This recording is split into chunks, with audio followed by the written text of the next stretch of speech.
গত দেড় দশকে যতগুলো বড় বড় চাকরিচ্যুতির ঘটনা ঘটেছে তার মধ্যে অন্যতম ছিল জাতীয় বিশ্ববিদ্যালয়ের 988 জনের চাকরিচ্যুতির ঘটনা, যেটা দেশের সর্বোচ্চ আদালতের মাধ্যমে হয়েছিল। সর্বোচ্চ আদালতের রায়টা বাস্তবায়ন করে স্থিতিতে 5ই আগস্টের পরে জাতীয় বিশ্ববিদ্যালয় সিন্ডিকেট সভায় সিদ্ধান্ত নেওয়া হয় যে এই বিষয়ে জাতীয় বিশ্ববিদ্যালয় নিজে আপিল করে অ্যাপেলেট ডিভিশনে তাদের পূর্বের রায়, যেটা দিয়ে এই 988 জনের চাকরিচ্যুতি ঘটানো হয়েছে, সেটা রিভিউ করার সিদ্ধান্ত নিয়েছে। এই রিভিউ করার সিদ্ধান্তটা এই জন্য নিয়েছিল যেহেতু বাংলাদেশের সংবিধানের অনুচ্ছেদ 111 অনুযায়ী সুপ্রিম কোর্টের রায় বহাল থাকলে সেই বিষয়ে তারা কোনো সিদ্ধান্ত নিতে পারে না, এটা ল অফ দি ল্যান্ড। সেই জন্য জাতীয় বিশ্ববিদ্যালয় নিজেরা রিভিউ পিটিশন করে, যেখানে আমি, ব্যারিস্টার রুহুল কুদ্দুস কাজল, আসাদুজ্জামান জনাব অ্যাটর্নি জেনারেল সাহেব পার্সোনাল ক্যাপাসিটিতে ছিলেন। তো সেই মামলার আজকে শুনানি শেষে আজকে রায় ঘোষিত হয়েছে। একটু ব্যাকগ্রাউন্ডটা বলি আমরা।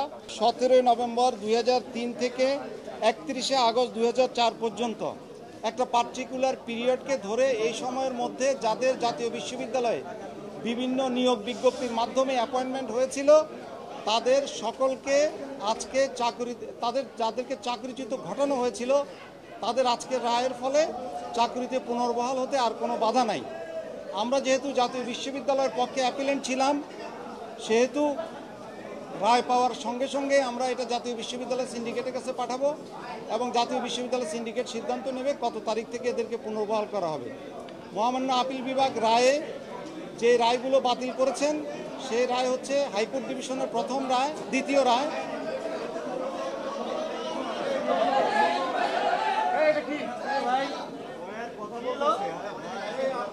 অ্যাপেলেট ডিভিশনের আজকে রায়ের ফলে হাইকোর্ট ডিভিশনের প্রথম রায় ছিল যারা চাকরিচ্যুত হয়েছে তাদের পক্ষে, অর্থাৎ বলেছিল ওই পিরিয়ডের চাকরিটা বৈধ আছে। দ্বিতীয় রায় হয়েছিল চাকরি দেওয়াটা অবৈধ ছিল, তাদেরকে চাকরিচ্যুত করার নির্দেশ দেওয়া হয়েছিল এবং সেটাও দেওয়া হয়েছিল একটা বেআইনি রিভিউ পিটিশনের উপরে ভিত্তি করে।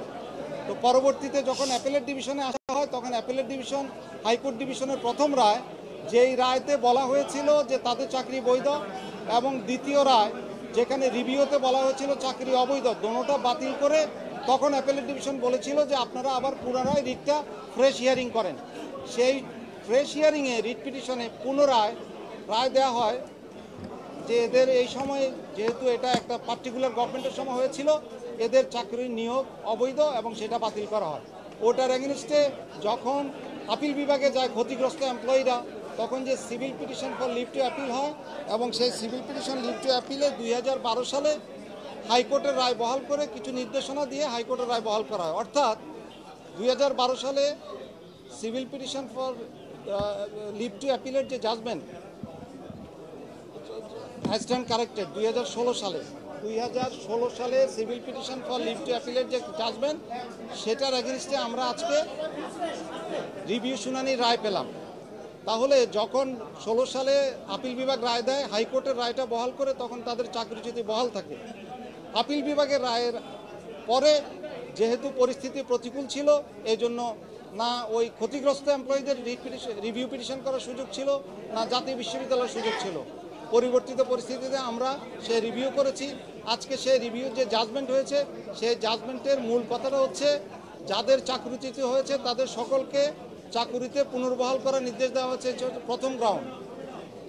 দ্বিতীয় হচ্ছে তাদের এই সময়টা, অর্থাৎ চাকরিচ্যুতি থেকে চাকরিতে পুনর্বহাল পর্যন্ত এই সময়টা যে চাকরি যে তারা অনুপস্থিত ছিল নিজেদের দায় না, বেআইনি আদেশের কারণে, সেই সময়টাকে এক্সট্রাঅর্ডিনারি লিভ বা অসাধারণ ছুটি হিসাবে ঘোষণা করেছে আপিল বিভাগ। তবে আর সিনিয়রিটি 3 নম্বর হচ্ছে তাদের জ্যেষ্ঠতা কোনোভাবে অ্যাফেক্টেড হবে না, যেহেতু এক্সট্রাঅর্ডিনারি লিভ, সুতরাং কনসিকুয়েন্সেস হলো সিনিয়রিটি তাদের বহাল থাকবে, ধারাবাহিকতা থাকবে জ্যেষ্ঠতা, তারা জ্যেষ্ঠতা হারাবে না। চতুর্থ হলো so far the benefit was concern, appellate division বলেছে যে বিশ্ববিদ্যালয় কর্তৃপক্ষ মানবিক বিবেচনায় তাদের নিজেদের সামর্থ্য বিবেচনা করে এই যে ক্ষতিগ্রস্ত কর্মচারীদের এই দীর্ঘদিন চাকরিতে ছিল না এবং তাদের মধ্যে অনেকে মারা গেছে, তাদের যে কষ্ট, তাদের যে লাঞ্ছনা, তাদের যে অপমান, তাদের যে অসম্মান, তাদের যে অর্থনৈতিক কষ্ট, সব কিছু বিবেচনা করে বিশ্ববিদ্যালয়কে ডিসক্রিপশন দিয়েছে যে ওনারা বেনিফিটের বিষয়ে সিদ্ধান্ত নেবেন। সুতরাং আজকে এই রিভিউ পিটিশনের যে সিভিল অ্যাপিল এইটা অ্যালাউড হওয়ার কারণে 988 জনের মধ্যে যারা জীবিত আছেন এবং যারা চাকরিতে ফেরত যেতে চান তাদের আর চাকরিতে ফেরত যেতে কোনো বাধা নেই। এই সুযোগটা নেই, সেই সুযোগটা আজকেও নিব। সেটা হচ্ছে এই যে সীমাহীন অবিচারের পরে একটা ন্যায় বিচার হয়েছে, এর জন্য 5ই আগস্ট পর্যন্ত যারা শহীদ হয়েছে আমরা সবার পরিবারের প্রতি সমবেদনা জানাই, তাদের জন্য আল্লাহর কাছে জান্নাতের প্রার্থনা করি। আর যারা এ পর্যন্ত আহত আছে তাদের সবার সুস্থতা কামনা করি, কারণ 5ই আগস্ট না হলে এই মামলাটির ফেট কোনোদিন এটা হতো না। ইনশাআল্লাহ আমরা রিভিউ করতে পারতাম না, আমরা রিভিউটা করতে পারতাম না, এবং রিভিউ করার সুযোগ ছিল না বলে আমরা এত পরে এসেছি। আপনাদের সবাইকে ধন্যবাদ, সবসময় আপনারা আমাদের সাথে ছিলেন।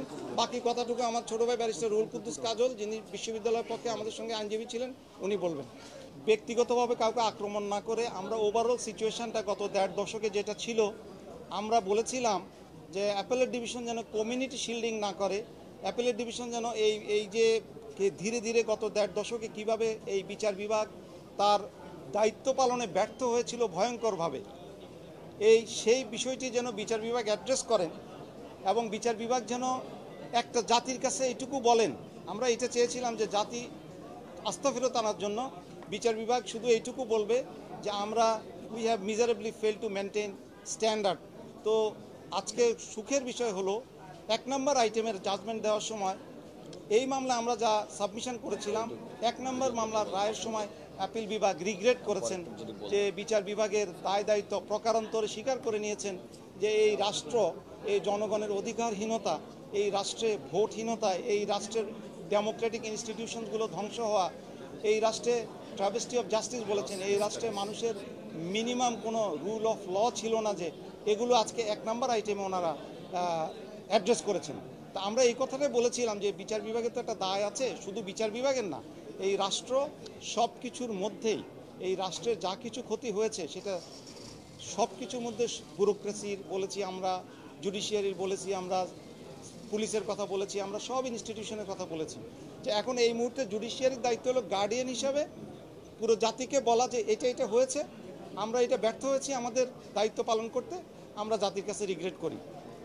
হয়তো সরাসরি সরি বলেননি, কিন্তু রিগ্রেট করেছেন 1 নম্বর আইটেমে, সেটা আপনারা সবাই শুনেছেন। এই রিগ্রেটটা আমাদের জন্য অনেক কিছু। আমরা মনে করি যে ভবিষ্যতে বাংলাদেশের বিচার বিভাগ সহ অন্যান্য সব প্রতিষ্ঠান আজকের এই যে observation by the appellate division by the honourable chief justice, এইটা আমাদেরকে পাথেয় হিসাবে সাহায্য করবেন। প্রথম কথা হচ্ছে, জাতীয় বিশ্ববিদ্যালয় কিন্তু এই সমস্ত কর্মকর্তা কর্মচারীদেরকে চাকরিচ্যুত করেননি। তারা চাকরিচ্যুত 988 জন চাকরিচ্যুত হয়েছিলেন আদালতের রায়ের পরিপ্রেক্ষিতে। সুতরাং আজকে এটা খুব আনইউজুয়াল যে আজকে যে আপিলটি আমরা, যেটা রিভিউর পরিপ্রেক্ষিতে যে আপিলটি আমরা আজকে শুনানি করলাম, এটা কিন্তু বিশ্ববিদ্যালয় কর্তৃপক্ষ করেছে। এটা অত্যন্ত গুরুত্বপূর্ণ এই কারণে যে কোনো প্রতিষ্ঠান আদালতের নির্দেশের কারণে যে প্রতিষ্ঠান তার কর্মকর্তা কর্মচারীদেরকে চাকরিচ্যুত করতে বাধ্য হয়েছিল, তারা তাদের সেই ভুল সংশোধনের অংশ হিসেবে তারা আজকে আদালতের দ্বারস্থ হয়েছে বিশ্ববিদ্যালয় স্বয়ং। দ্বিতীয়ত হচ্ছে, আজকে এই রিভিউয়ের যে পরে যে অ্যাপিল অনুমোদনের মাধ্যমে যে কথাটি প্রমাণিত হলো, ইতিপূর্বে যে রায় হয়েছিল সেই রায়টি আইনানুগ হয়নি।